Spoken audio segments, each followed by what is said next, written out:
Have you ever really stopped to think about how a company's culture gets made? I mean, it doesn't just appear out of thin air. A really strong, ethical culture is something that's designed. It's engineered. You have to build it piece by piece, just like an architect would design a building. So today, let's walk through that blueprint together. So let me just ask you this straight up. Is your company's culture actually built to last? Because a weak design, one with some cracks in the foundation, well, that can totally collapse under pressure. But a strong one that's built with purpose, that can handle pretty much any challenge you throw at it.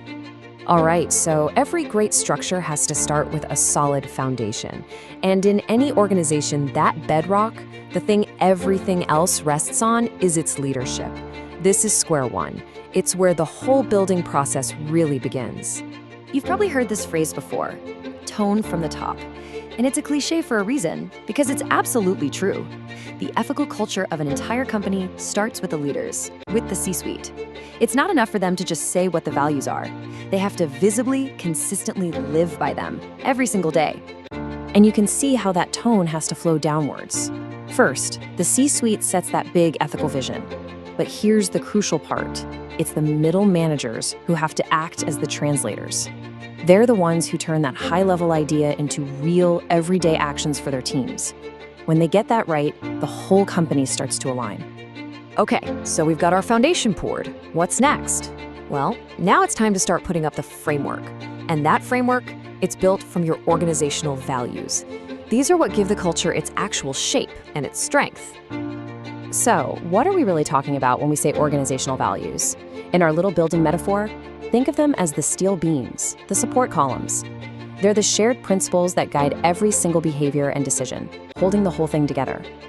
And this right here gets to the heart of it. There's a huge difference between stated values, the word honesty on a pretty poster in the lobby, and modeled behaviors. Modeled behaviors are those values in action. It's a leader admitting a mistake to a client. That's when a value stops being a word and starts being real. All right, so you've got a foundation and a frame. But that's not enough to make a building livable, right? You need the systems, the plumbing, the electrical, the HVAC. Well, it's the exact same for an ethical culture. It needs operational systems to make integrity just a normal part of the daily routine. And what are those systems? Well, we're talking about ongoing training, not some one-and-done seminar you forget a week later. We're talking about clear, constant communication about what's expected, and maybe, most important of all, consistent reinforcement of those ethical behaviors, day in and day out. This quote just nails it, doesn't it? Culture is what happens when the CEO leaves the room. And the systems you build, that's how you make sure that culture stays strong and ethical, even when nobody's watching. It's what keeps the lights on, so to speak. And finally, every great piece of architecture needs that finishing touch, that capstone that kind of secures the whole structure. For an ethical culture, that capstone is all about how the organization recognizes, celebrates, and actually rewards integrity. And look at the choice every company has to make. If you reward people for hitting sales targets no matter what it takes, yeah, you might get some short-term gains, but you're baking in some serious long-term risk. But what if you reward people for speaking up when they see a problem? Well, then you build psychological safety and you get better at solving problems. What you reward shows everyone what you really value.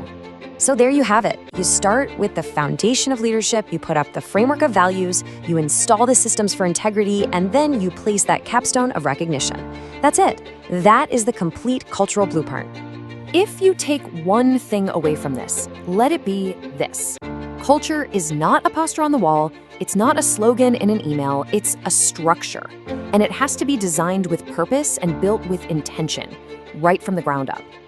Which, of course, brings us to the final, most important question. The blueprint is yours now. So as an architect of your own culture, and it doesn't matter if you're a leader or part of a team, what's the first brick you're gonna lay tomorrow?